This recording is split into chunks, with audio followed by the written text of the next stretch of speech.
Hola amigos y amigas, bienvenidos a una nueva cita de psicoanálisis en la lista de reproducción clases y conferencias.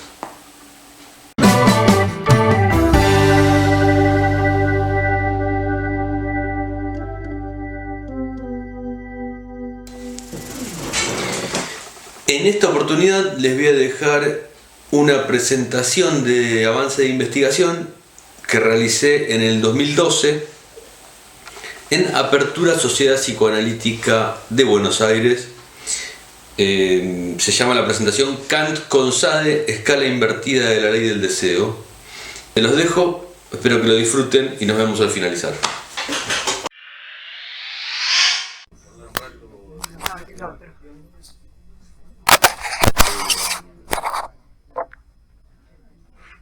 Hoy voy a hablar de... voy a presentar en realidad el comienzo de mi investigación en relación al tema del año, que es el goce. Con lo cual es un avance, mostrarles un poco por dónde fui avanzando y la idea es, bueno, como todos los avances de investigación, puntualmente los míos, tienen avances, retrocesos, no había nada del todo fijo, ¿no? Pero bueno, me parece que tiene valor en el punto en que, por lo menos para mí, en el punto en que muestra de alguna manera también un punto de inicio, ¿no? Es decir, bueno, tema goce, bueno, empezamos por acá, Kant con Sade. Así que bueno, yo decidí elegir Kant, el texto Kant con Sade. Así que hoy voy a, después de sumergirme en el tema, hoy voy a hacer una pequeña introducción al texto, a un comentario del texto, por un lado. Vengo con ventaja, igual corro con ventaja, porque la semana pasada, los que no estuvieron, les recomiendo que consigan el audio, si esto es posible, de Ricardo, que hizo una presentación que está realmente muy buena, no solamente por la forma del material, como trabajaste, sino me parece la exposición fue muy amena, fue muy enriquecedora para mí, en tanto venía hoy con este tema, ayudó mucho. Así que, por un lado esto, entonces voy a situar un poco este texto, Kant con Sade, voy a hacer una introducción al tema.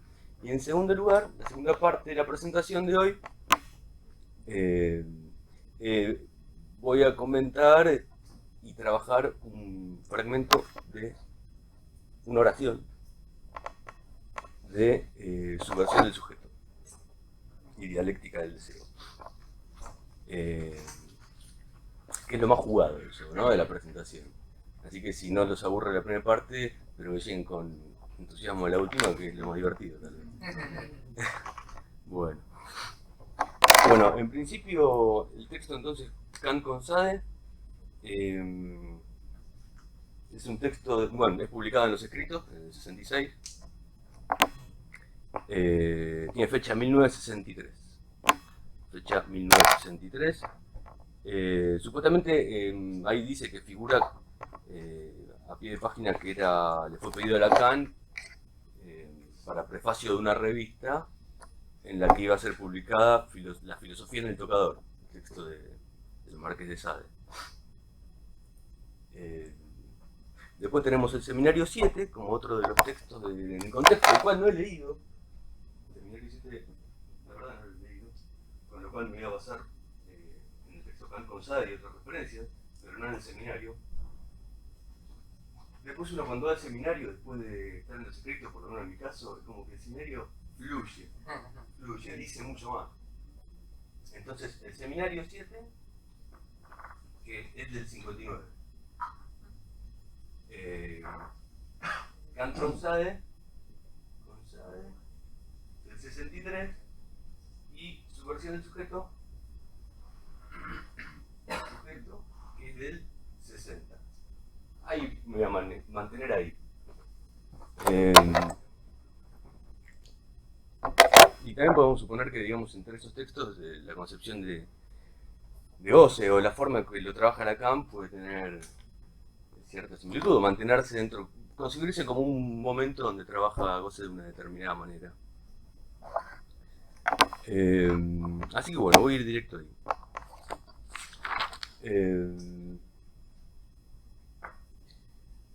Hablando de Goce, ¿no? Antes quería mencionar algo que, de hecho,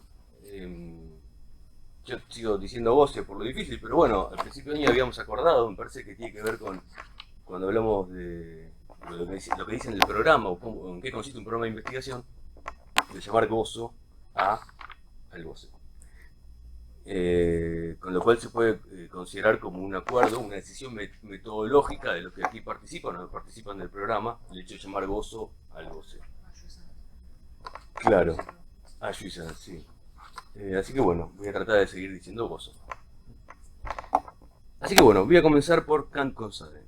En este texto, Lacan lo que hace es servirse de dos autores. Uno es Kant, Immanuel Kant, y el otro es el Marqués de Sade.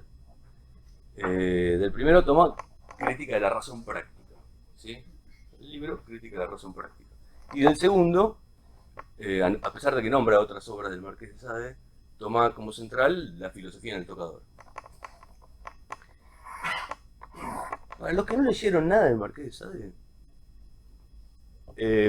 bueno, yo creo que después de la presentación de la semana pasada, de Ricardo y de esta, esperemos que de esta también, tal vez sea un poco más sencillo soportar la lectura del Marqués de Sade. Por lo menos un fragmento, que es el que les recomiendo yo, que les recomienda Lacan. En el 7 recomienda leer un fragmento de este libro, que es La filosofía del tocador, y es el fragmento central que se llama Franceses, un esfuerzo más si quieren ser republicanos, ¿no? Ya lo hemos mencionado, pero vale la pena situarlo a saber de qué se trata. La filosofía en el tocador es un libro en el cual consiste en lo siguiente. Se está educando, transcurre... en este libro se instruye una jovencita, tendrá 15 y 16 años, se la instruye, se la educa durante todo el libro en los términos de la ascesis filosófica que se mencionaba aquí. Es una educación filosófica que es impartida por un personaje que se llama Dolmans. La chica se llama Eugenia. Después hay otros personajes que intervienen, pero básicamente consiste en eso el libro. Es una educación práctica, ¿no? Pero en un momento determinado, Dolmans dice haber venido de la calle y haber comprado un folleto en la calle.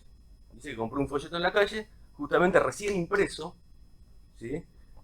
Lo compró en el Palacio de la Igualdad. Y lo hace leer, en el libro lo hace leer. Se lo da a uno de los personajes que están ahí para que lo lea. Franceses, un esfuerzo más, si quieren ser republicanos se llama, y es la lectura de ese folleto. Los surrealistas, encantados con el sueño dentro del sueño, con la escena dentro de la escena. Y los psicoanalistas también, con el sueño dentro del sueño, ¿no? Lacan habla de esto, de que no puede pasar desapercibido el hecho de el sueño dentro del sueño como algo más próximo a lo real. Parece que no es lo más importante, sin embargo, bueno, vamos a ir viendo cómo es lo central del libro. El fragmento tiene 60 páginas, se lo recomiendo que lo lean, es accesible, está en la librería de Corrientes, sale 15 pesos el libro.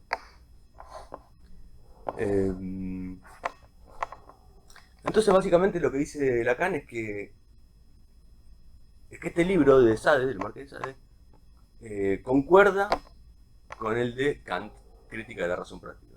Y dice más, dice que si logramos demostrar no solo que concuerda, sino que lo completa, dice, estaremos diciendo que da la verdad de aquel. Que me parece que es un montón, ¿no? Eso ya. Dice que si la filosofía del tocador completa la crítica de la razón práctica, que dé la verdad de aquel, significa que estaría poniendo a jugar su ignorancia en el saber que sostiene. Esto lo digo, hay una cita en su versión del sujeto, donde Lacan se refiere a la verdad en términos bien claros, donde dice esto mismo, se lo voy a leer. Dice que la verdad no es otra cosa sino aquello de lo cual el saber no puede enterarse de lo que sabe sino haciendo actuar su ignorancia. Con lo cual, la filosofía estaría revelando la verdad de la crítica de la razón práctica. Entonces, bueno, vamos a ubicar entonces las obras de Kant. Primero está Crítica de la razón pura, en 1781. Después, Crítica de la razón práctica, que es el libro que nos interesa aquí. Este es en el 88, 1788. Después tenemos la Revolución Francesa. La Revolución Francesa. Evento histórico. En 1789. ¿No? Y la filosofía en el tocador. En el tocador de Sade en el 95. Se presentan así, esas obras. Entonces, vemos que la crítica de la razón práctica se presenta 7 años después de la crítica de la razón pura, que es el libro de Kant, si no conocido en profundidad, si oído, uno sabe, lo vio en algún lado, en la facultad, en el CBC, sabemos de qué se trata con crítica de la razón pura, digo, la importancia de la obra, ¿no? La crítica de la razón pura es una obra considerada cumbre en la filosofía occidental. Marca un antes y un después. Genera toda una corriente de pensamiento.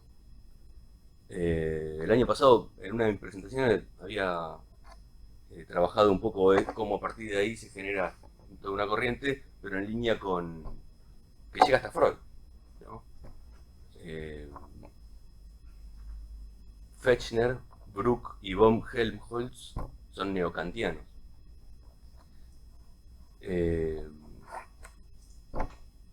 Y es una obra en la que se estudia las condiciones epistémicas del conocer humano, ¿sí?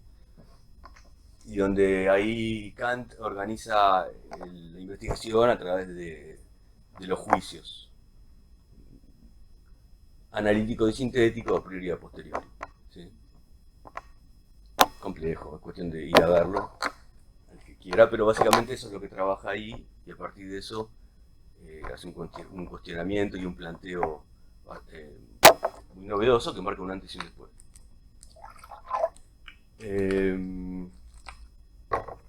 Entonces, básicamente la razón pura sería la que formula juicios, y la razón práctica, la que tiene que ver con el libro de Crítica de la razón práctica, sería aquella que formula imperativos. En la Crítica de la razón práctica, de lo que se trata es de ver cómo los juicios que trabajan en Crítica de la razón pura impactan sobre la acción, sobre llevar adelante, cómo esos juicios pueden determinar una acción o no.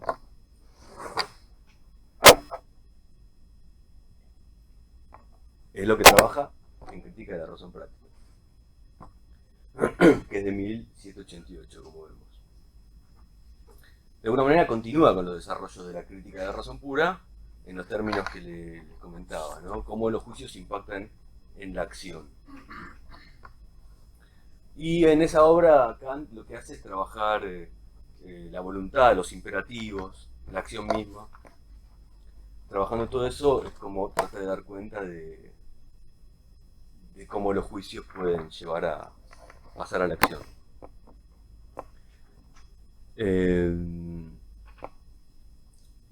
Ahora, Lacan comenta algo, señala algo sobre cómo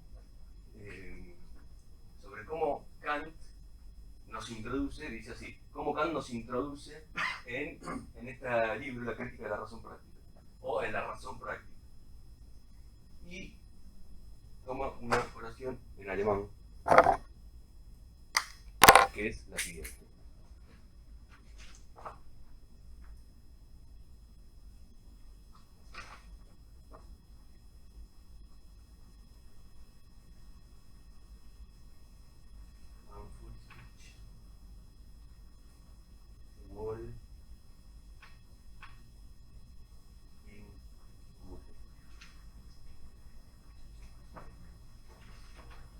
Ella dice que Kant Lacan dice que Kant nos introduce en la crítica con esa frase. Supuestamente esa frase significa algo así como se está bien en el bien. Habla de estar bien en el bien. Las dos palabras en cuestión, bien y bien. Entonces, sobre lo que advierte Lacan es que el español, por ejemplo, tal vez en el francés también, se produce esta homonimia, se está bien en el bien. Que sin embargo el alemán, claro, claramente en el alemán no se produce esa homonimia, estar bien en el bien. Y en este caso, la primera palabra, wohl, ¿está bien dicho? ¿Wohl? Volt. Tiene que ver con el bienestar, con el ordenado por el principio de placer. Con el bienestar, ordenado por el principio de placer. Y Goethe, como sea que se pronuncie, tiene que ver con el bien que es objeto de la ley moral. El bien que es objeto de la ley moral. Con lo cual, sería el bienestar que se expresa por el hecho de estar ordenado en función de la ley moral. El placer, no sé si puede ser el placer. Por lo menos en esta oración se está refiriendo al... El placer puede estar más en... ¿Cómo? Ese segundo sería lo que está bien. Claro, el primero sí. Sí, el primero sí.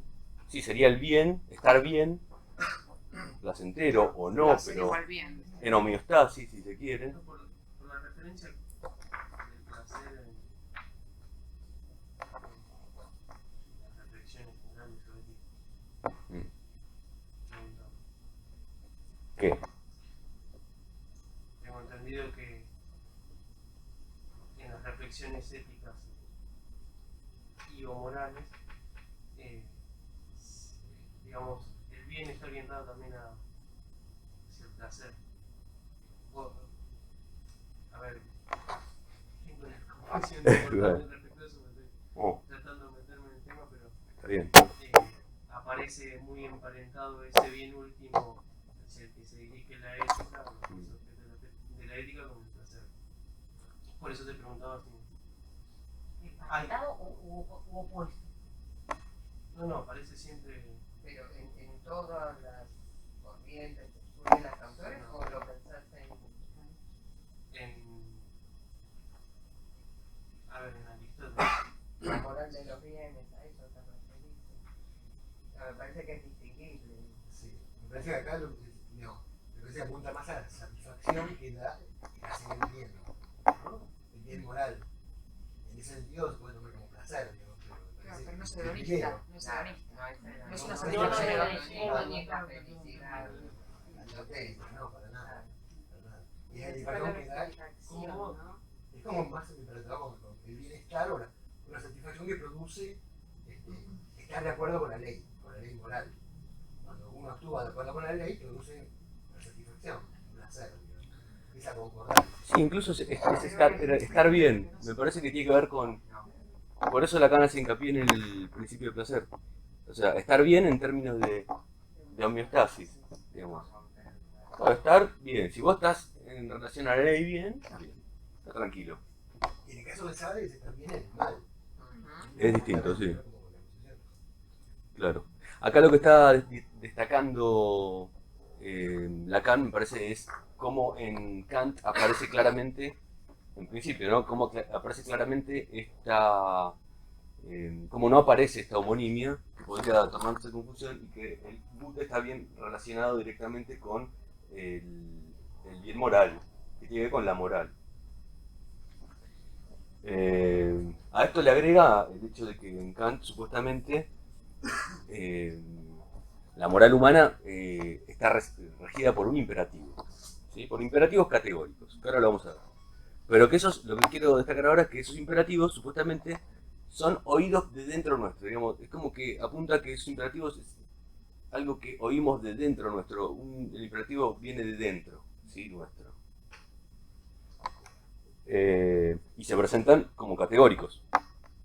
El imperativo categórico es tal porque no es de otra forma. Es decir, no es el único tipo de imperativos que hay. Por eso aclara bien que Kant que se trata de imperativo categórico.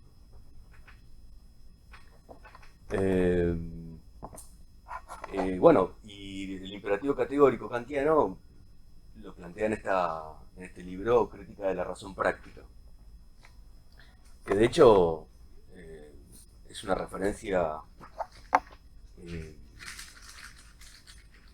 central para todos los desarrollos en moral posteriores. Incluso se estudia mucho, he escuchado o he leído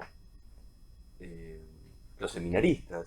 Los seminaristas me refiero al estudiante de sacerdocio, para ser cura, digamos, en la iglesia cristiana se estudia como referencia Crítica de la razón práctica como uno de los escritos de utilidad para pensar la moral.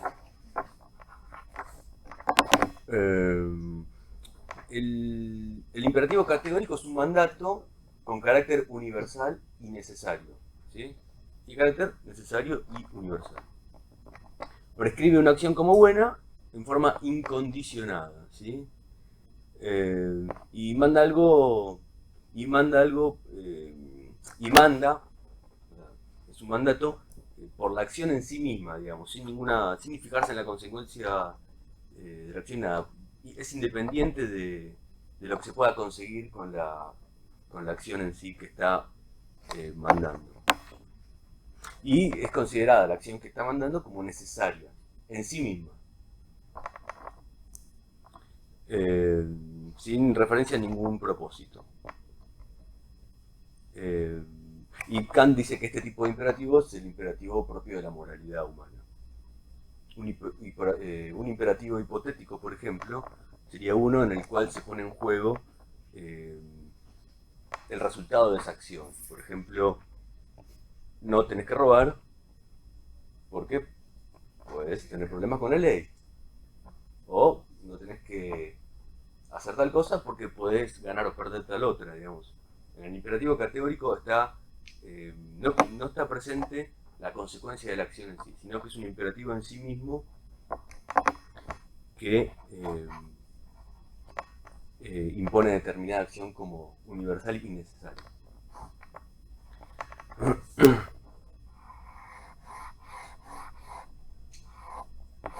Este es el imperativo que nombra Freud cuando habla del mandato inconsciente del super-yo. De hecho, cita a Kant, no sé si recuerdan, y cita una de las fórmulas del imperativo, porque son varias las fórmulas que tiene el imperativo categórico. Una de ellas que es: obra solo según una máxima tal que puedas querer al mismo tiempo que se torne en ley universal. Después hay otra fórmula. Esa es la fórmula de la ley universal. Hay tres más que yo encontré. Una es de la ley de la naturaleza, otra la fórmula del fin en sí mismo, y otra la fórmula de la autonomía del imperativo. Me interesa puntualmente la fórmula del fin en sí mismo, que se la voy a leer ahora, pero después voy a volver sobre esta fórmula. La fórmula del fin en sí mismo, del imperativo categórico, entonces, dice así. Dice: obra de tal modo que uses la humanidad tanto en tu persona como en la persona de cualquier otro, siempre como un fin al mismo tiempo y nunca solamente como un medio. Dice: obra de tal modo que uses la humanidad, tanto en tu persona como en la de cualquier otro, siempre como un fin al mismo tiempo y nunca solamente como un medio.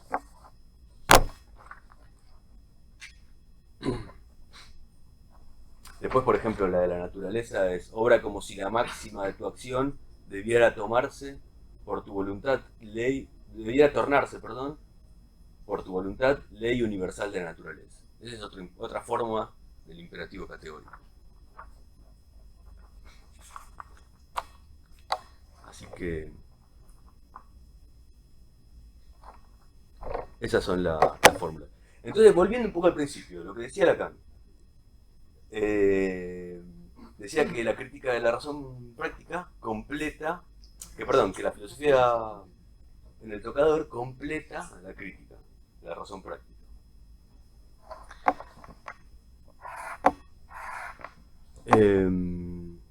Bueno, Sade, ustedes saben que escribe buena parte de sus obras, si no todas, estando detenido, tuvo 3/4 partes de su vida detenido.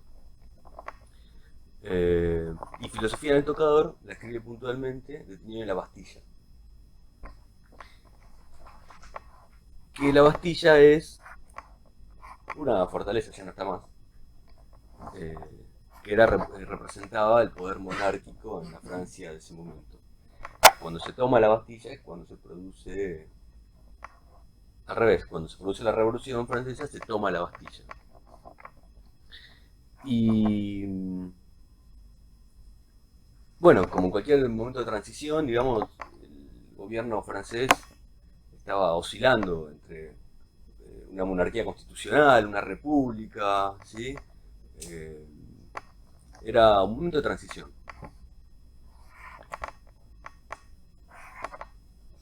Lo interesante que también aparecía la vez pasada acá es que como al Marqués de Sade, la monarquía lo había detenido. Cuando empieza la revolución, lo liberan. Él participa activamente de la revolución y después lo detienen. Después parece ser que también es liberado, estuvo en la lista de la guillotina y el imperio napoleónico lo detiene también. O sea, atravesado transversalmente todos los regímenes políticos, ¿sabes? Lo que puede ser entendible si se piensa en lo que hacía él. Parece que producía, generaba o hacía cosas, delitos, ¿no? Cometía. Más importante es pensar que la obra de él era prohibida por todos. O sea, la obra de él era prohibida por todos. Es de interés esto para mantenerse alerta en el hecho de que la obra del Marqués de Sade es muy distinta de la persona, una vez más, ¿no? Y mantenerla bien separada. Bueno, entonces, el panfleto Franceses, un esfuerzo más, si quieren ser republicanos, es eso. Tomada la Bastilla, en plena Revolución Francesa, Sade dice, o el panfleto dice que en una revolución en la cual se destierra al cetro, pero se mantiene al incensario, no tiene sentido. Esto es, en una revolución en la cual se derroca a la monarquía, pero se mantiene la religión, no tiene sentido. ¿Por qué? Van de la mano. Sade dice ahí que, o el panfleto de firma anónima, dice que son lo mismo en realidad. Entonces ahí empieza a decir cuáles son lo que le falta a Francia para ser realmente republicanos. Si quieren ser realmente republicanos, tienen que generar estos cambios. Comienza con ese. Primero, saquen la religión. Completamente. Destierro total. Y lo justifica. De una manera impactante. Debo decirle que en ese punto es fuerte ese texto.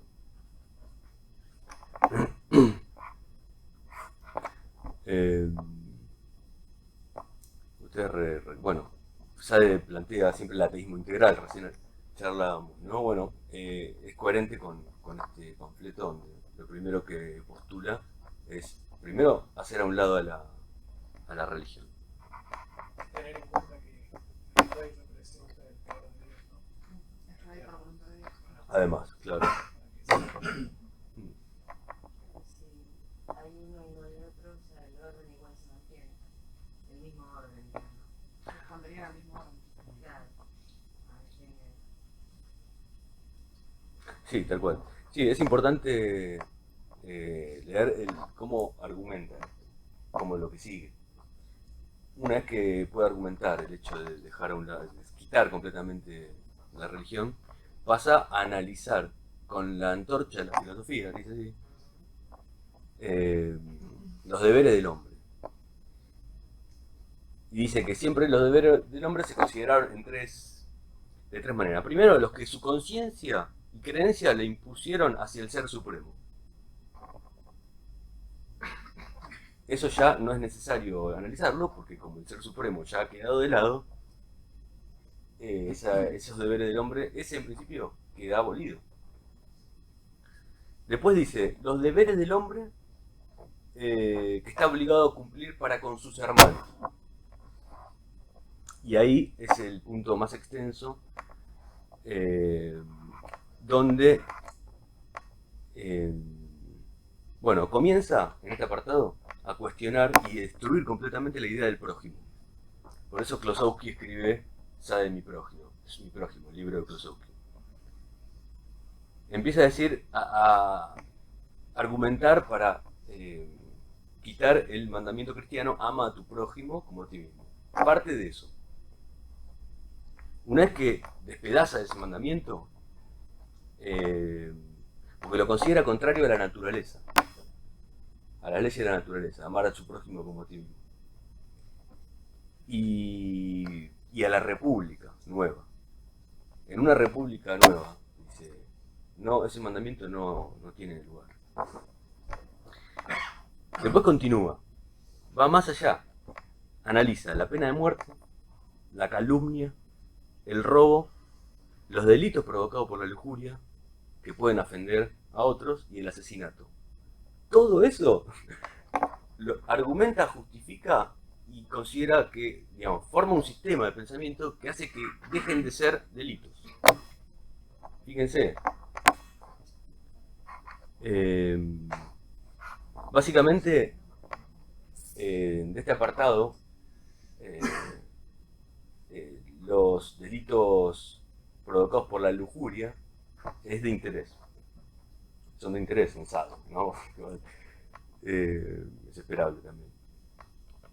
No considera la lujuria en absoluto un pecado. Todo lo contrario, dice que es acorde a las leyes de la naturaleza. Y que por lo tanto, en una nueva república, cualquiera debería poder gozar de quien quiera, ¿sí? Hacer uso de quien quiera. Y de ahí se desprende la máxima sadiana, de la cual Lacan dice que es el centro del libro, es el nervio del factum, dice Lacan. Lacan dice que la máxima sadiana es lo central del libro y que se encuentra dentro del panfleto, dentro del libro, pareciendo ser accesorio.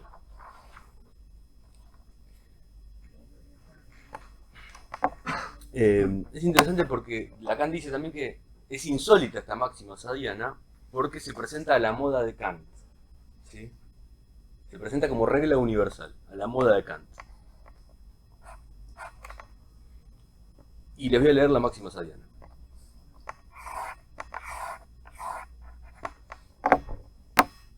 La máxima sadiana dice así: tengo derecho a gozar de tu cuerpo.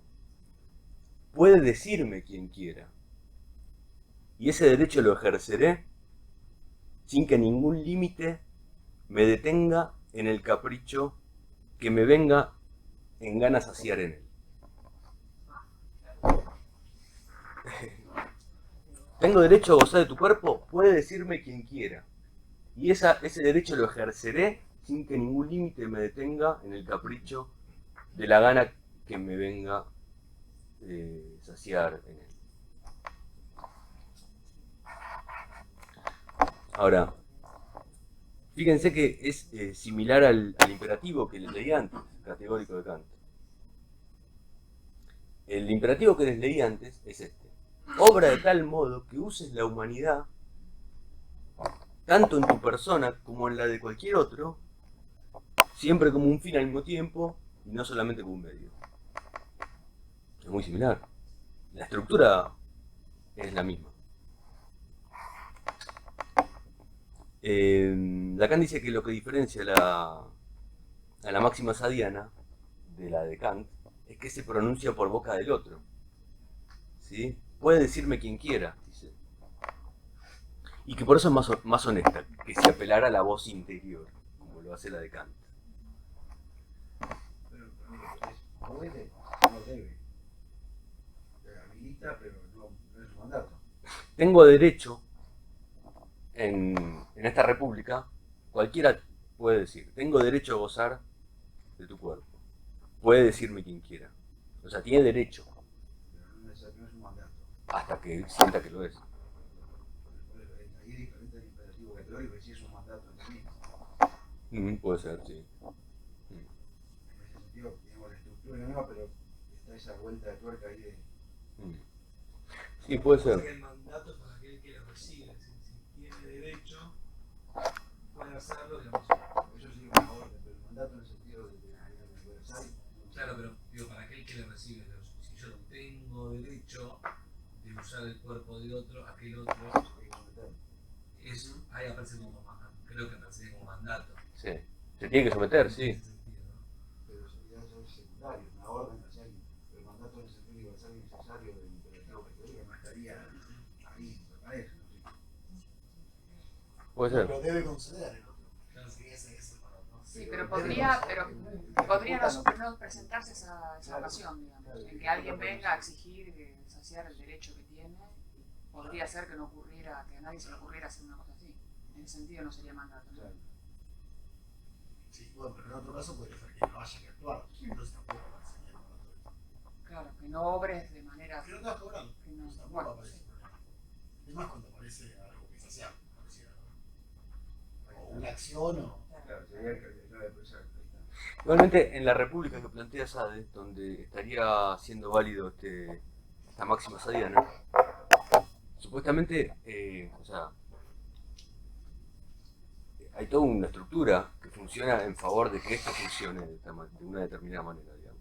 Él dice que el Estado, la República, debería construir lugares donde cualquiera tendría derecho a decirle a cualquiera, obligarlo a que vaya ahí para que esta persona en cuestión vaya ahí a saciar lo que quiera con esta persona y como quiera, sin que el otro pueda decir absolutamente nada.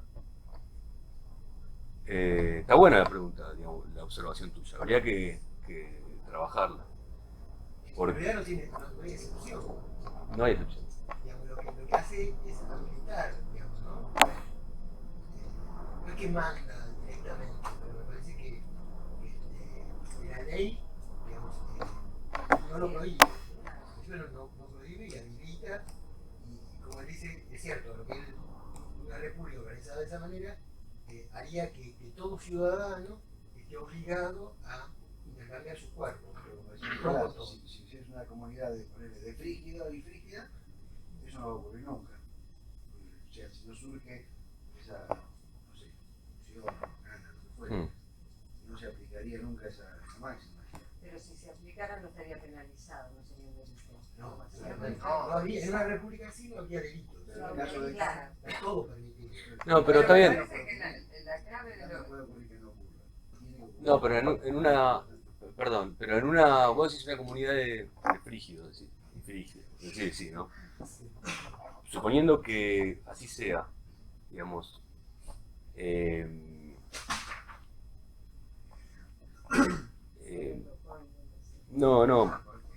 No, pensaba en. Claro, porque hay otro. Lo que dice Clusón es que rompe con la propiedad del cuerpo. Ajá. Cuerpo propio. Se induce eso vale para el otro respecto al cuerpo de uno. Claro. No es Claro, pero induce a uno y para el otro es un mandato que el propio cuerpo sea usado como objeto Ahí está el de mandato. negocio ajeno, digamos. Pero no es un mandato, si hay un derecho. Claro. En ese punto, por eso se puede decir que vienen por boca del otro, tal vez. Pero me parece que la clave la daba Ricardo cuando ubicaba el problema de la excepción. Pero cualquier ley, por definición, ubica aún dentro de su propia condición de ley la excepción como parte de la ley. Claro. En ninguna de estas dos, ni el imperativo kantiano ni en Sade, aparece eso, y me parece que eso marca ya la estructura de, más allá del acontecimiento azaroso de si te ves enfrentado o no. No, me parece que es ahí donde va él. No sé si se lee en esa máxima salida, pero lo que entendí de la presentación que platicaron otra vez es que si hay un mandamiento en ejercer eso constantemente, que no sea cuando te venga la gana o cuando. Sí. O sea, que ese es el ejercicio del mal que haría. Claro, ahí está. Ya, por ahí no se lee claramente el mandato en la máxima, pero sí había, por lo que vos sabías, esta cuestión de que habría que ejercitarse en el bienestar, en el mal. Sí, sí. Ahí esto del ateísmo integral, de no ser Que me parece que eso es lo que arrastra la ausencia de la noción de excepción.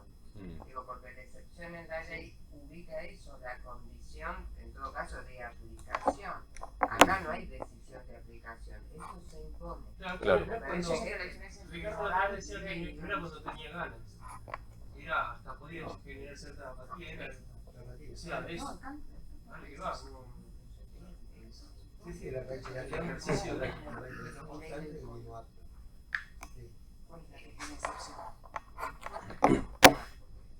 Bueno. Básicamente, yo lo que quiero entender de lo que está diciendo Lacan, de la relación entre Sade y Kant, es que Sade es kantiano. Kant sabía. Y viceversa. Sí. Sade, sí. Perdona, la presentación anterior me quedé con ganas de hacerles un comentario respecto de que hay un antecedente para el comentario de Lacan, que es un libro que se llama Dialéctica de la Ilustración, no sé si lo tienen presente, de Jorge Mediador, donde precisamente lo que está planteando es que dentro de la lógica sadiana hay un núcleo de razón bastante ilustrado. Y ese es un texto que es muy anterior a lo que está haciendo Lacan, ¿no? como comentario. Me parece que Lacan lo debe haber tomado en cuenta. De hecho, uno de los capítulos se llama Juliet o de la razón ilustrada. Me parece que es muy interesante para tomarlo en cuenta. La hipótesis de fondo de Jorge Aymer y Adorno es de que la ilustración no llegó a concretarse. O sea que todavía nos faltaría un paso más para llegar a la ilustración, como en el sentido sadiano, un paso más para llegar a ser republicanos. También hay esa hipótesis de fondo con la Escuela de Frankfurt, con este par de filósofos, y me parece que es algo que Lacan tomó mucho en cuenta, ¿no? Para hacer esta lectura. Muy bueno. Dialéctica de la ilustración. Es que cuando yo lo había leído como dialéctica del iluminismo, ¿no? Que es como que la traducción más antigua de editorial sudamericana, pero salió una muy buena, Trota, que se llama así, ilustración, que tiene una introducción casi tan grande como el libro, que te sirve para ubicarte en las diferentes ediciones que se fueron haciendo del texto. ¿De cuál texto? ¿De ese mismo? Sí, de este mismo, del iluminismo, que tiene como origen incluso me parece por ahí de los años 30.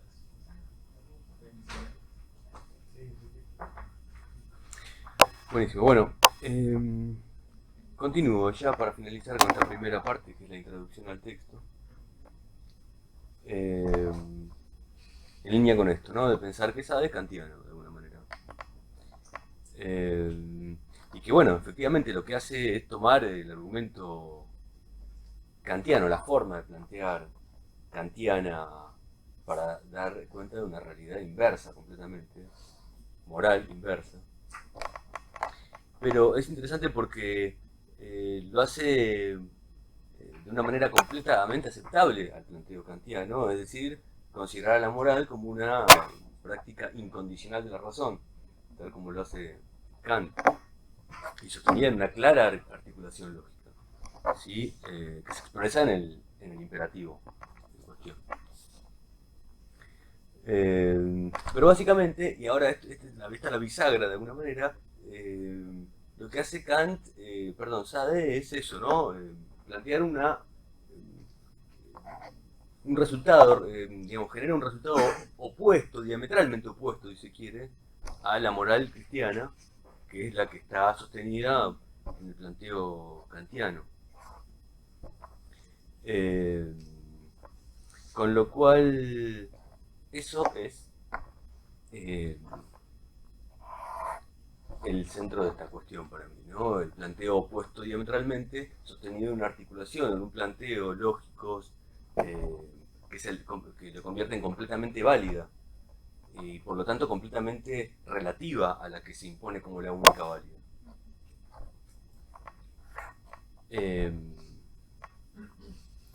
Así que hasta ahí eso, esto. No sé si quieren hacer un comentario. Te quería preguntar, cuando estabas hablando de los mandamientos, del análisis, digamos, de cada una de las... ¿De lo que hace Sade en la República? Claro, Sí. ¿cuáles eran? ¿Eran pena de muerte, dijiste? Lo que hace es cuestionar los deberes del hombre. ¿Cómo? Cuestiona Sade los deberes del hombre, ¿sí? Y, en primer lugar, los que le impone su conciencia en relación al Ser Supremo. En segundo lugar, los que está obligado a cumplir con sus hermanos. Y ahí cuestiona la pena de muerte, la calumnia, el robo, los delitos provocados por la lujuria y el asesinato mismo. Hay un tercer punto, que es los deberes que está obligado a cumplir consigo mismo, donde ubica el suicidio, que considera que en absoluto y de ninguna manera es un delito, ni está mal visto, porque es coherente con todo el resto del sistema que está planteando. Sí. La última parte con lo que cerrabas, cuando planteabas esto de una vendría a mostrar la relatividad, decías, en tanto, el planteo de la moral sadiana está sostenida en forma completamente coherente y acorde a lo que sostiene a la otra, no solo permite pensar que esta es válida, en tanto sostiene en la utilización una práctica de la razón incondicional, sino que además relativiza a la otra que se impone de alguna manera como la única válida. Por más de, me confundía algo, ¿no? Porque parecía como que una termina validando a la otra, ¿no? Más que casi corriendo la condición de relatividad, ¿no? Digo, porque es como si uno dijera, operan del mismo modo en reverso. Sí. Era por ahí la... Vos decís que una podría estar validando... A ver, el asunto es que el acento está puesto en que es la filosofía sadiana la que hace algo respecto de la crítica de la razón pura, ¿no? Porque el planteo de Lacan es esta condición de completarla, pero ubicar algo de la verdad. Mostrar, develar su verdad. Muestra su verdad. Por eso me costaba pensarlo en términos de relatividad, ¿no? Como que una relativiza a la otra. Pero sí. es una duda. No, está bien. Sí, yo lo que estaba tratando de decir es que la kantiana que se presentaba como la única válida queda relativizada en esa posición. Sí, digamos, la moral cristiana que está por sobre el planteo kantiano se presenta como la única válida. Ah, pero la moral cristiana entonces. Sí, sí. Porque quizás es el hecho de que la razón, lo que propone Kant en todo caso es que la razón lleva a plantearse esos imperativos, ¿no? Entonces que si alguien dice la razón lleva también a plantear esto otro, entonces cae el hecho de que la razón sea solo eso, ¿no? En ese sentido sí es relativo. Pero ambas son imperativas. Porque ¿qué quiere decir que sea categórico? Porque categórico viene de categorías, digamos. Para el entendimiento hay categorías. Desde las categorías hay lo que hay, digamos, ¿no? Se estructura. Y también en la moral hay categorías, digamos, ¿no? Es decir, que no tienen que ver con la experiencia, sino que son anteriores a toda la experiencia. Porque hay imperativo, hay moralidad, digamos. Primero es esto que viene de adentro, digamos. Que sería a priori. Que sería lo priori, claro. Pero yo lo que entiendo, según el planteo tuyo, es entender de lo que dice Lacan, es que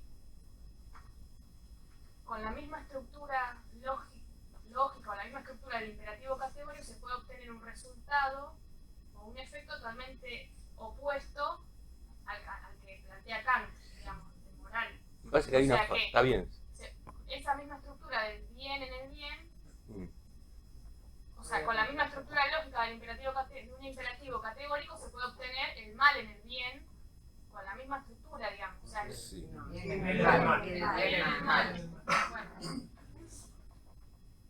Sí. Es confuso. Hay algo confuso ahí. En todo caso puede ser en qué se utilizó el desarrollo kantiano o para qué se utilizó, para sostener el bien en términos de la moralidad cristiana.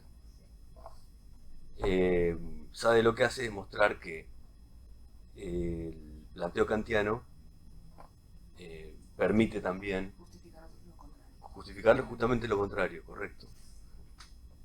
O sea, por eso devela la verdad, es decir, lo que desconoce. Sí, porque hay una cosa que yo que los imperativos categóricos, lo que dice Kant es que no son patológicos, que no responden a ningún, que no tiene en la conducta moral no hay que tenerse ningún pathos, a ninguna pasión. Y lo que Sade dice es exactamente lo contrario. De lo que hay que dar cuenta son de las pasiones, que es lo que Kant no trata, porque justamente tiene que ser a priori. Si es patológico, está orientado, hay un interés. Entonces lo que Kant dice, no, moral tiene que ser sin ningún interés, aún contra mi propio interés. Entonces, lo contrario sería patológico, en el sentido de patos, ¿no? Eso está claramente, en cambio en el caso de Sade es exactamente lo contrario. Lo que él insiste es en el pato, ¿no? Eso es lo que yo y quizás lo que dice que hay un pato Kant en ese punto, ¿no? Quizás ahí se da algo de la verdad, ¿no? Y que hay una pasión, Kant, esto de que viene de adentro, ¿qué es? Quizás hay algo de la verdad en el juego ahí, en ese punto, ¿no? Que quizás cuando él dice no es sin patos, lo que está diciendo es que Kant tampoco es sin patos. Nietzsche, digamos, ¿no? En un punto también. Digo, la cuestión de esa pasión por la verdad, ¿no? ¿Qué significa eso? En ese punto, digamos. Bueno, como podemos ver, está muy interesante, me parece que es muy enriquecedor. Una pregunta. ¿Sí? El subsidio me resultó raro. ¿Subsidio? ¿Qué subsidio? Ah. ¿Cómo es? ¿Qué? Se supone que no dispone del cuerpo propio, ¿no? El suicidio sería algo ilegal en ese punto, fuera de esa lógica. Claro, porque después estás. No, pero es la disposición del propio cuerpo. Claro. No es que el otro dispone del cuerpo de uno y el otro del otro. Ahí hay como una distinción entre el uno y el otro. Habría que revisarlo en Sade, te digo la verdad. Claro, ya Porque- no habría cuerpo propio. Entonces, como uno puede, ¿no? Disponer de cualquier Porque no es cuerpo, tuyo. cualquier cuerpo. Sí. Claro, sería un equivalente a asesinato. Y en ese punto sí. Bueno, a ver, pero que me parece que nos está faltando la pata o la vuelta de ubicar, siguiendo el escrito de Lacan, el problema del otro. Me parece que ahí ya se nos ordena, ¿no? Como cuerpo propio, Claro. sin suicidio, me parece que sería lo que seguiría. Claro. Bueno, les quiero comentar quiero traerles lo último, que es lo más jugado, como les decía. Pero antes quiero hacer dos comentarios preliminares. Uno es recordarles algo de Freud. Que hay una formulación en Freud que utiliza durante toda su obra, de distintas maneras. Yo revisando en los traductores de Freud de Amor-Rortu, vi que ellos, digamos, rastrean esto que dice Freud y encuentran que es una lógica que se repite y que empieza a ser dicho de distintas maneras en distintos momentos, cuestión que finalmente ellos dan con una palabra para referirse a esto en la traducción. Ya les voy a decir que al principio de la obra aparece esto que se repite en Freud, que es una lógica que se repite, para dar cuenta de algunos, dar cuenta de la formación del sueño, dar cuenta de algunos avatares de la formación del sueño, ¿sí? Después aparece para dar cuenta de la formación del síntoma, en otro momento de la obra. Después aparece como uno de los destinos de la pulsión. ¿Qué es? La verdad. ¿Qué es? Bueno, no sé, ¿tienen idea de qué puede ser? Es básicamente el trastorno hacia lo contrario. Si ustedes ahora recuerdan, eso está en toda la obra, todo el tiempo. Aparece de distintas maneras, ¿sí? Aparece como dislocación, sustitución, vuelta hacia lo contrario, inversión en lo opuesto, lo va diciendo de distintas maneras. Y los traductores ubican trastorno, la palabra trastorno hacia lo contrario, como el mecanismo que se repite y es constante en Freud durante toda la obra.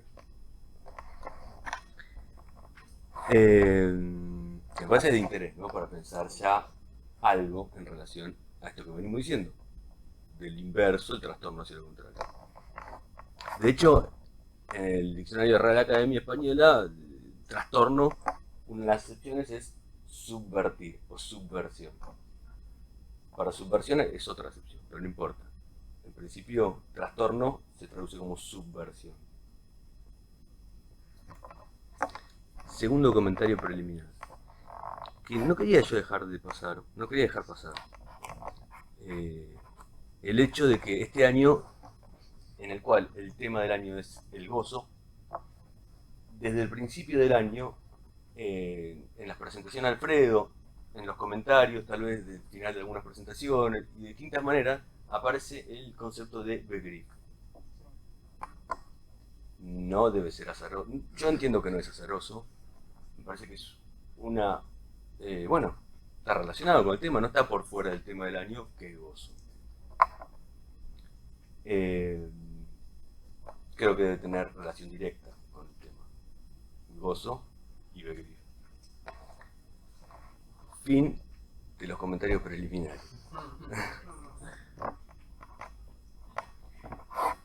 Así que ahora voy a pasar a lo último, que es el comentario sobre una frase de subversión del sujeto. Es la última oración de subversión del sujeto. La última. La anteúltima. Pero que está diciendo algo es la última. La voy a anotar. No va a ser para que quede acá. La oración.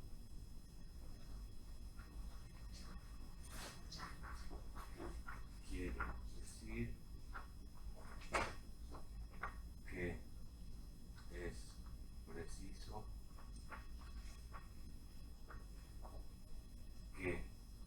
que el gozo sea rechazado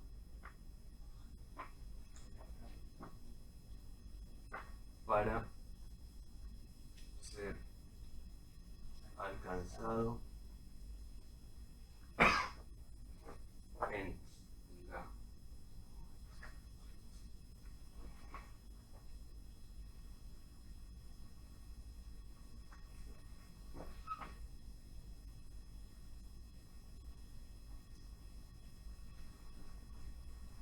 esa. La última oración. La castración quiere decir que es preciso que el gozo sea rechazado para ser alcanzado en la escala invertida de la ley del deseo.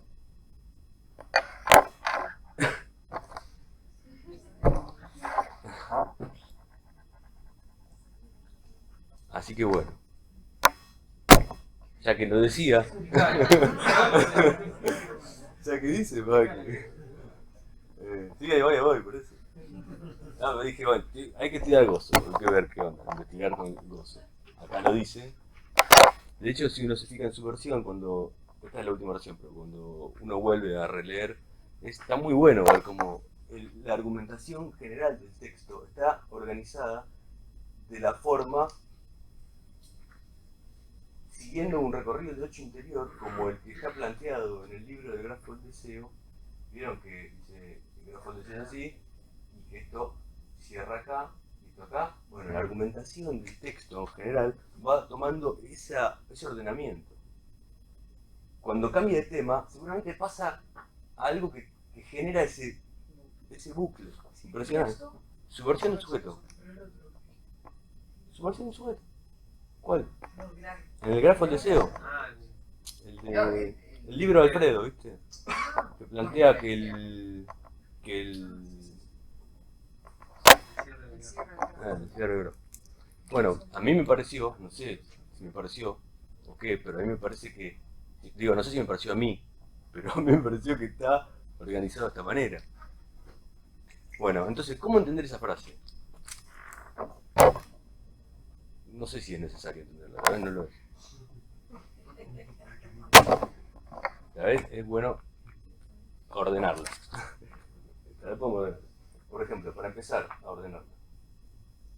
Yo había pensado que podemos decir, acá hay algunos conceptos. Castración, vamos a tomar esto. Gozo, deseo. Después tenemos dos operadores. Tenemos rechazo y rechazado. Vamos a ponerlo así, porque no sé cómo escribirlo. Vamos a ponerlo así. Rechazo. Escala invertida. Escala invertida. Vamos a ponerlo así, porque tampoco se ve. Esto vamos a ponerlo así.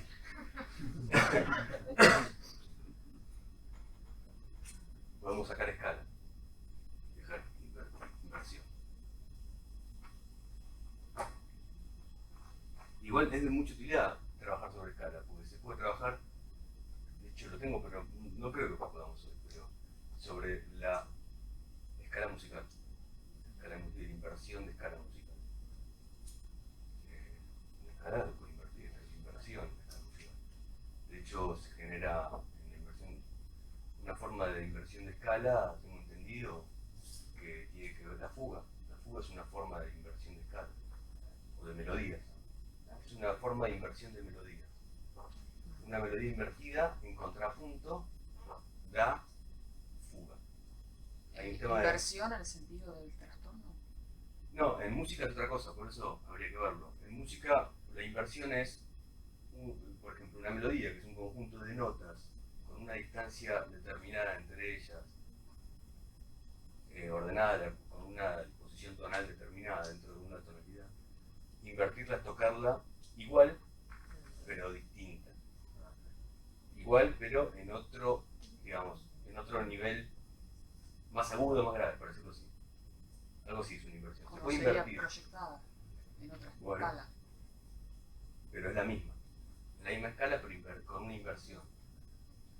Y el contrapunto en música es una inversión. Es muy básico esto que estoy diciendo, tal vez no es tan así, pero en los rudimentos sí. Los rudimentos sí. Por ejemplo, no lo sé a nivel de escala, pero estoy pensando en acordes, por ejemplo, si un acorde es do, mi, sol, la primera inversión sería mi, sol, do. Bueno. ¿No? Tocar el mismo acorde, sin los mismos componentes, pero tocándolo de forma invertida. Claro. Si un piano do, mi, sol, no puedo tocar mi, sol, no sé claro. Sol. Está bien, otra es eso. disposición, es verdad, de tonalidad. Entonces, tonalidad más agudo, porque el do, tocas en la octava que sigue, ¿no? Claro, es eso. Y de hecho el contrapunto, la fuga y el contrapunto son formas de inversión, según pude estudiar. Y la fuga, hay un músico clásico que hace fuga, Bach. Después hay un músico criollo que hace fuga, criollo más criollo de Piazzolla, hay un tema que se llama Fuga 9, está muy bueno. Bien presidente la cosa. Bueno.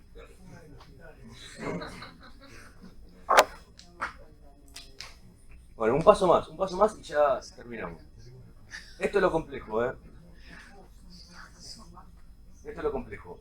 Yo le voy a pedir la atención un minuto. Esto es lo complejo, igual es lo más interesante. Porque lo que pensé para pensar esto, y utilicé, es el grupo de Klein en su estructura básica. Parece complejo, pero es mucho más sencillo, por lo menos en esta forma de usarlo, de lo que parece.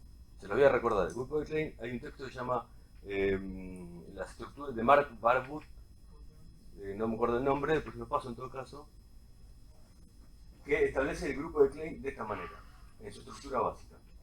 Hay un número X, ¿sí? Son 3 operaciones. Un grupo son 3 operaciones con el número X.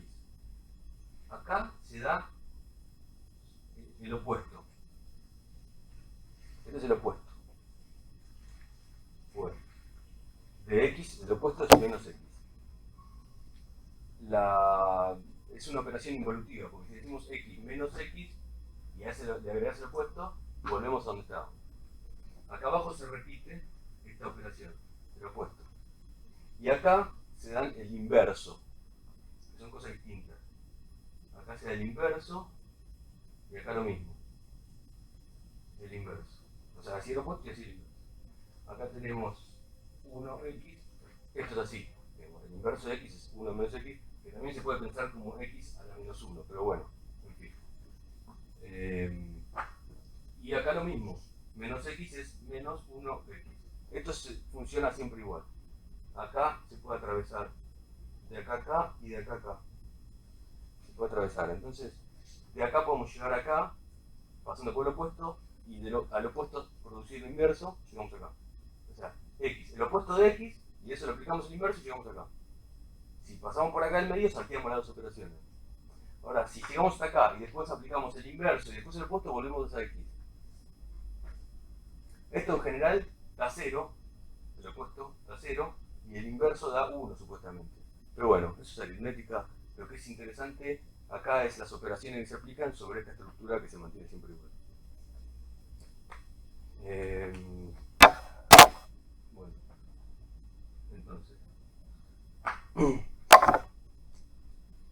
X no es incógnita, pero puede ser Y, o puede ser niños, o puede ser pera, o puede ser cualquier cosa. Poco puede ser igual. Pero nosotros, como estamos hablando de gozo, y yo por lo menos no sé bien de qué estoy investigando ese tema, podemos poner en principio en el lugar de la X, para tomarlo, es uno de los modelos posibles. Podemos poner la J de Juicer.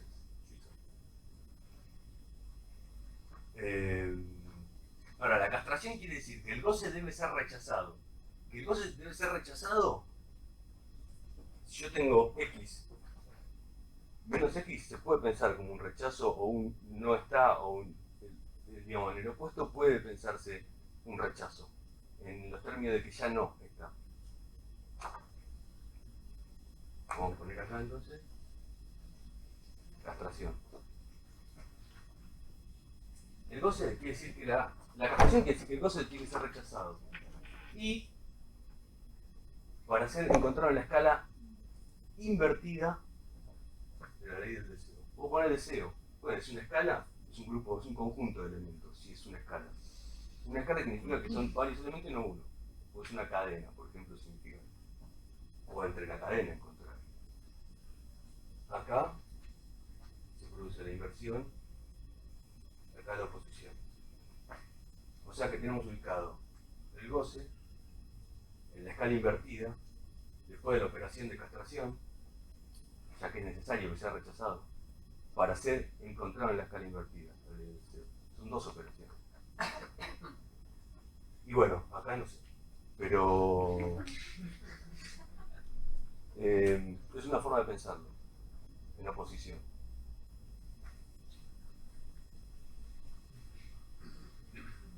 No es fijo ni determinado.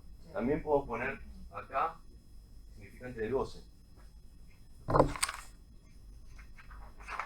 En la segunda, que no puede ser negativizado, ¿verdad? Acá podemos poner lo mismo. Acá podemos poner esto, y acá podemos poner esto. Y funciona de otra manera. Hay otra forma que yo tengo pensada. Después cada uno elige la que más le sirve para lo que está bien. La otra forma, por ejemplo, fíjense cómo el grupo sirve para estas cosas. Podemos pensar en imperativo categórico. Categórico. En tanto os que viene adentro. De dentro. Acá el sadiano que viene afuera. ¿No sería la inversión? Oposición. No, por eso. Oposición. Respecto del imperativo categórico. El imperativo sadiano no sería Oposición. Por eso en Freud también hay solo oposición. Yo entiendo que solo hay oposición en Freud. Acá lo que hace es agregar una operación más al utilizar el roleplay y darle una vuelta más. Acá, ¿qué podemos poner? Y acá podemos poner. Acá podríamos poner, si se quiere, pulsión en términos de lo limítrofe entre el cuerpo y la psique. La pulsión como el goce como satisfacción de la pulsión. Límite entre lo interno y lo externo, entre el cuerpo y la psique. Podemos decir Freud, puede ser, o Freud, o Lacaniano. Y acá podemos poner límite, acá podemos poner límite. Y acá podemos poner objeto A, en tanto éxtimo.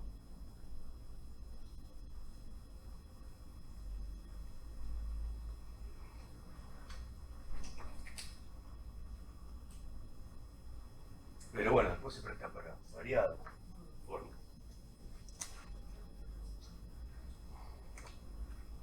Eso es todo lo que tengo para decir. Lo que estás proponiendo es el uso del grupo de Klein en relación al tema de la inversión para poder entender, digamos, esta frase. Esta frase y dentro de ella el gozo, pensado como en posición invertida en relación a la ley del deseo. También pensaba en la cadena, en tanto el goce pensaba en tanto cadena significante que se impone también. ¿Sí? El goce, si lo ponemos en oposición, en inversión, si tomamos esta frase, si hablamos de la escala invertida de la ley del deseo, el goce puede pensarse como una escala también, es decir, un conjunto de elementos en oposición.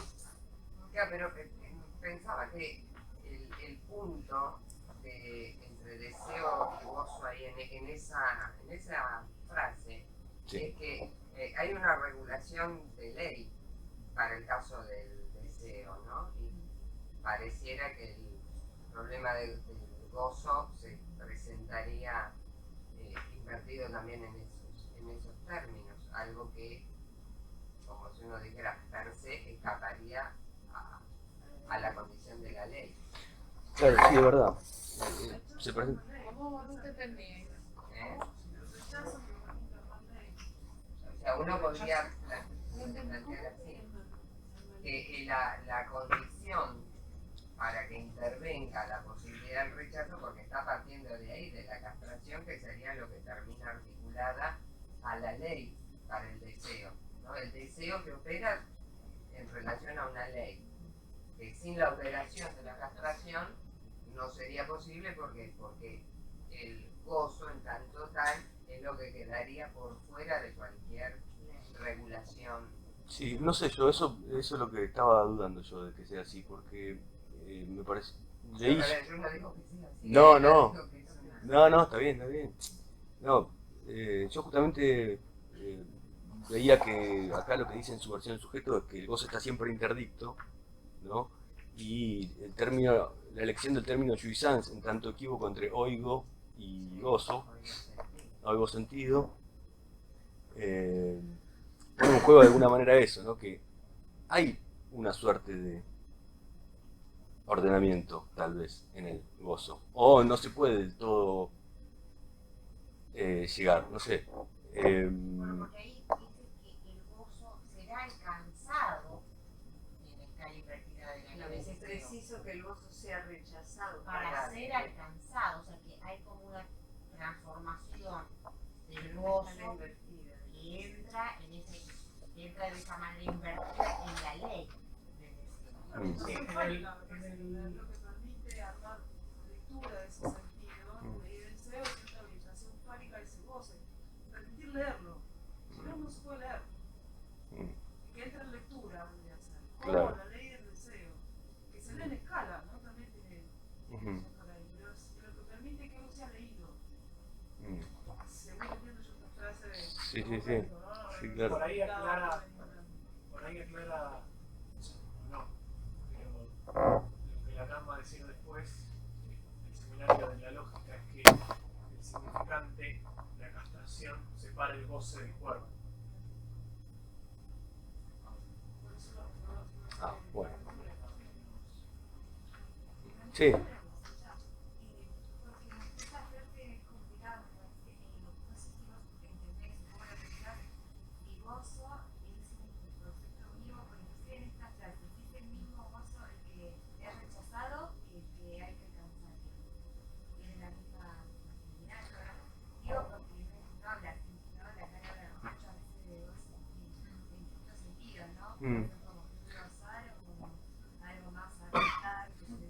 Claro. La verdad no te sabría decir con precisión, por eso justamente elegí esta herramienta para pensarlo. Me parece que una forma de pensarlo es situándolo en relación y oposición a otros conceptos, no directamente como el lugar que ocupa en enseñanza. Me parece que operacionalizándolo de alguna manera así puede ser de utilidad para pensar la clínica. De todas formas, el peligro que tiene esa frase es que invita a leer lo que siempre digamos, se transmite, y es que hay un goce originario, un goce de inicio en el origen, y que es necesario que en un segundo término venga el significante a poner ley y acotar el goce. ¿No? O sea, me parece que esa es la lectura y separar el goce. Kant con saber si no se podría pensar, que si gozo en estos términos no podría ser pensado como una relación de dos términos, como estructurada en función de un imperativo categórico. O sea, de un lado hay un mandato y del otro lado oigo, no sé, que pondríamos. Pero como plantea una relación que siempre, o sea, que siempre hablaríamos de gozo cuando en el discurso aparecen dos términos relacionados entre sí por un imperativo categórico. No sé. Bueno, así, sí, digamos. en este caso Con sería... esa estructura. En este caso sería... Que no sería la misma que la del deseo. Por eso traía lo de Freud. Me parece que Freud se queda siempre en una de las dos operaciones. Estas. Si tomamos que el gozo, digamos, la otra fue la primera, si ubicamos esto, me parece que Freud siempre se quedaba en una. O tal vez si atravesaba, perdía de vista que había otra operación de por medio. No sé bien, pero me da la impresión como que siempre se queda en una posición de alguna manera especular, o una posición, y la vuelta que se puede agregar en torno a esto, incluso en esta oración, es que son tres los términos que están en juego para dar cuenta de estos tres términos. Y que hay dos operaciones en juego. No es una sola, no es trastorno a lo contrario y ya. Hay una vuelta más. A mí me parece que es fundamental el trabajo que estás planteándonos, porque empieza a corrernos de esa, digamos, que todos nos vamos de cabeza, como a tratar de definir un concepto, una noción en tanto tal, ¿no? Como algo en sí mismo. O sea, proponer un sistema de relaciones posibles para pensar, obviamente, es recuperar la posibilidad de no quedarnos dándole esa consistencia, como decía Mariana, bueno, que ahí tenemos que definir el gozo, pero ¿cuál? El original y demás.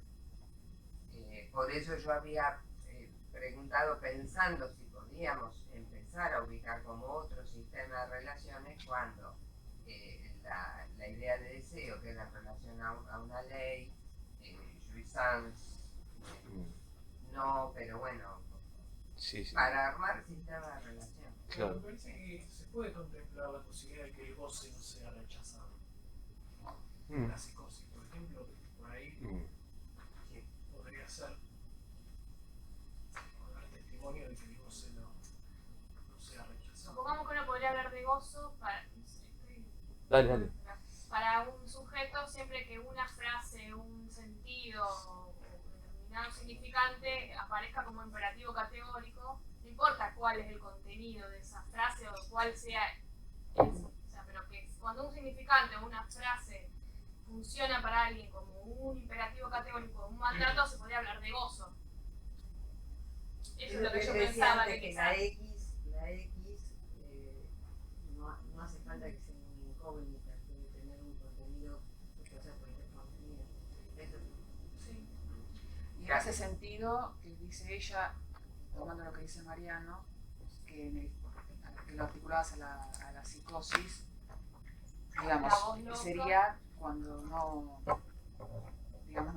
podría, o sea, si no, digamos, la castración recaería sobre el imperativo, no sobre un goce originario que está localizado en el cuerpo y que hay que separarlo del cuerpo. En todo caso, porque no operó la castración, ese gozo podría estar sin excepción y, digamos, por fuera de cualquier regulación que ubique un estado de excepción y ahí sí pueda, en todo caso, tomar al cuerpo, pero no porque estaban unidos al principio, sino porque... No es natural, igual.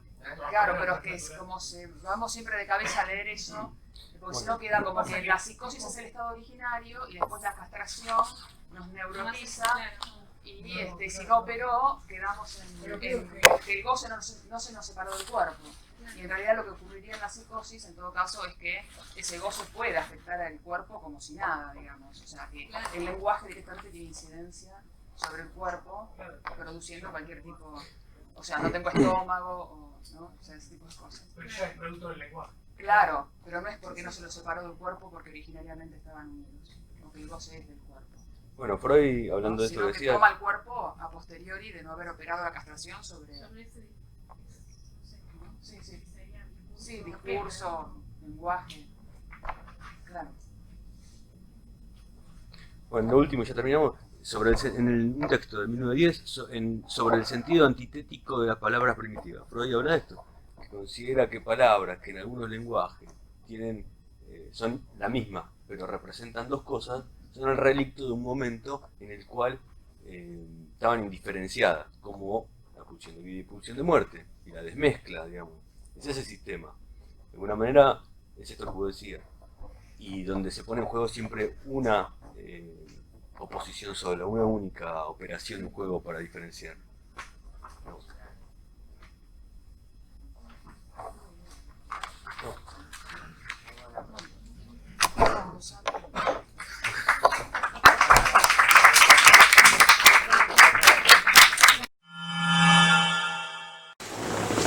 ¿Le gustó?